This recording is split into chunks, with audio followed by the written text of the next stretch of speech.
ገብቷል። ኦማንን አካሎ የአረብ ባህርን በመሻገር ከዚያም እስከ ኢራን፣ ህንድና ፓኪስታንም የሚዘልቅ የብናኝ ጢስ ንጥረ ነገሮችም እንደሚኖሩት እየወጡ ያሉት መረጃዎች አመላክተዋል።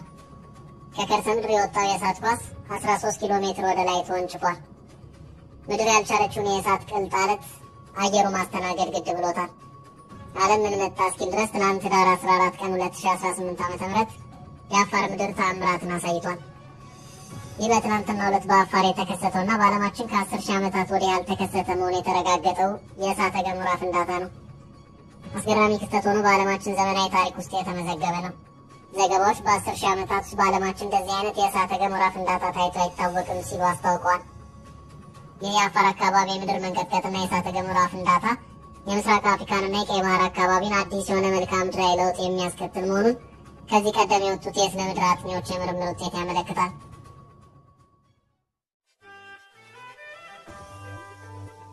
ጊዜው ሩቅ ነው ተብሎ ቢታሰብም አሁን ካለው የምድር መንቀጥቀጥ ድግግሞሽና የእሳተ ገሞራው ፍንዳታ አንጻር ነገሮች እየፈጠኑ ይመስላል።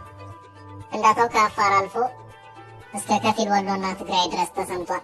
እሳተ ገሞራ የተፋው ጭስ ቀይ ባህርን ተሻግሮ የመንና ኦማንን እስከ ማፈን ደርሷል።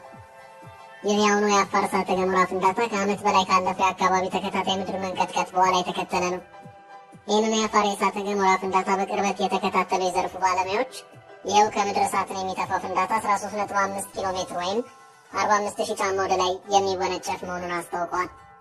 ከባድ የድምፅ ፍንዳታም የሚከተለው ይኸው ሽቅብ የሚወነጨፍ የእሳት ኳስና ጭስ የምድሩን ክፍል ሰንጥቆ ሲወጣ ነው።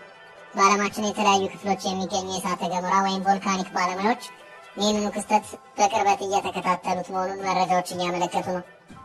ይህንን የተፈጥሮ ክስተት በቅርበት ከሚከታተሉት ዓለም አቀፍ የዘርፉ ተቋማት መካከል አንዱ የሆነው ጂኦሎጂ ሀብ በፍንዳታ የተከሰተው ጭስና አየር ተከትሎ የሚጓዙት የተለያዩ ፍንዳታ መጣሾች የማዕድን ንጥረ ነገሮች ከየመን፣ ጅቡቲና ኦማን አልፈው የአረብ ባህርን ጭምር በመሻገር እስከ ኢራን፣ ህንድና ፓኪስታን ድረስ የሚደርሱ መሆኑን አመልክቷል።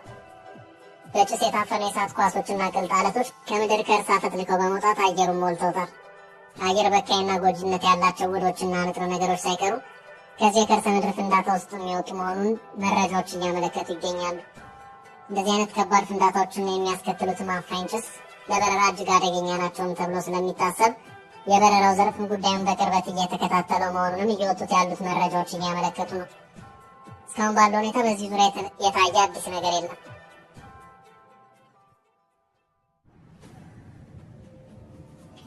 ከዚሁ ጋር በተያያዘም የአፋር ብዙሃን መገናኛ ድርጅት በትናንትናው ዕለት በአፋር የታየውን የእሳተ ገሞራ ፍንዳታ አስመልክቶም አንድ መረጃ አድርሷል። መረጃውም ዛሬ የፈነዳው ተራራ በኤርታሌ አቅራቢያ የሚገኝ አዲስ